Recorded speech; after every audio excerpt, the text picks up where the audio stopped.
Fellow Africans, happy and prosperous new year to you. Have you ever wondered why governments of the developed world invest huge sums of dollars in media outlets to reach citizens of underdeveloped nations? Have you ever thought about that? For example, the British government spends 600 million euros annually on the BBC World Service, with a weekly audience of not less than 96 million people in Africa. That's a lot of number. You see, there is a battle for our mind out there. Hence the media investments by Western powers. A battle to condition the mind of Africans for strategic purposes. Steve Biko once said that the most powerful weapon in the hands of the oppressor is the mind of the oppressed. And I agree. In the words of George Orwell, the most effective way to destroy a people is to deny and destroy their own understanding of their history. Fellow Africans, as at this first day of the year 2021, the darkest thing about Africa is not a caricature image and misinformation out there. No. Or the state of the continent as we know it today, but the ignorance of Africans, of who and what Africa is. The minefields navigated so far, conspiracies survived, and the formidable obstacles ahead of us. That's the problem. So, fellow Africa, my question to you this hour, and in this new year, is this: how much do you know of your Africa? You see, for centuries, strategies have been deployed to manipulate and brainwash Africans, corrupt our understanding of ourselves, our reality, and the world, and implant in us a flawed notion of inferiority and little value adding in the world. Believe me or not, one of those strategies is the use of world map. Yes, world map, to create a visual illusion of a small, intellectually, politically, and economically insignificant Africa. But is that really true? Now, here are the facts. Africa has a total area space larger than all of Europe, China, and the United States of America combined. Yes, it is 3 times the area of China, 3 times the area of Europe, 3 times the area of United States of America.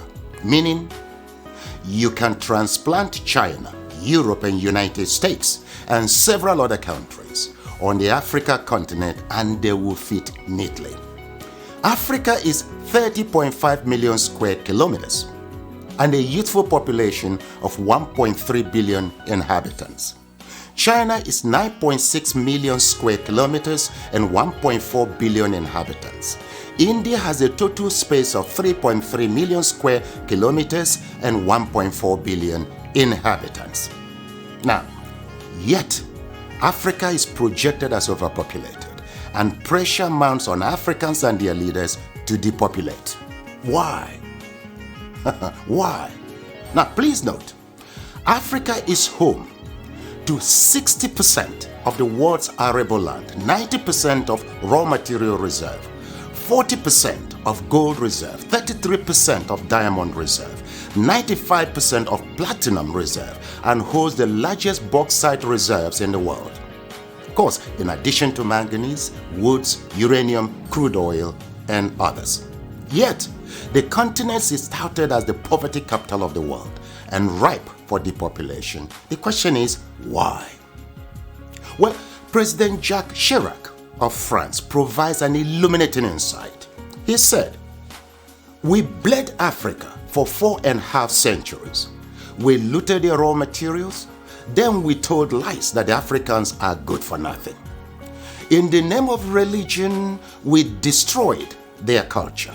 And after being made rich at their expense, we now steal their brains through miseducation and propaganda to prevent them from enacting black retribution against us," unquote. Well, put simply, for over 4 centuries, Africa is not in control of its resources.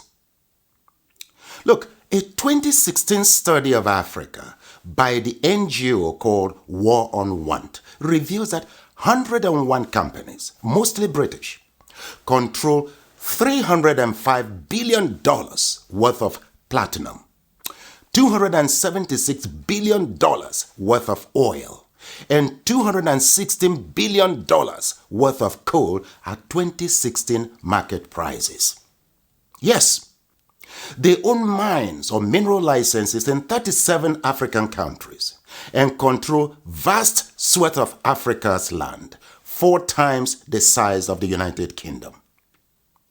Now look, Africa subsidizes the rest of the world by $32 billion annually. A 2017 report by Global Justice Now and other groups estimates that $161.6 billion enter into Africa, while $202.9 billion leave Africa almost every year. For example, in 2017, Africa received a total of $19.7 billion in aid, but paid back $18 billion in debt repayments. Debt burden is killing Africa. African governments have borrowed between 25 and 75% of their GDP, but with little or nothing to show for it. Africans in the diasporas remit not less than $32 billion annually, but multinational companies siphon $32.4 billion in profits and illicit financial outflows. Look, an estimated $29 billion are stolen via illegal logging, fishing and poaching annually. How can any continent, country or people accumulate and sustain wealth, growth and prosperity with such statistics? That's a great question. Well, look, hopefully, now you know your Africa better. Edmund Mbiaka once wrote, "Peace of mind always comes with knowing who you truly are, where you currently stand, where you positively need to be, and strongly believing in its possibility." Africa needs to control its resources, no doubt. For productive, patriotic, and effective leadership, we need our best and ablest citizens with fortified character in local, state, and federal governments.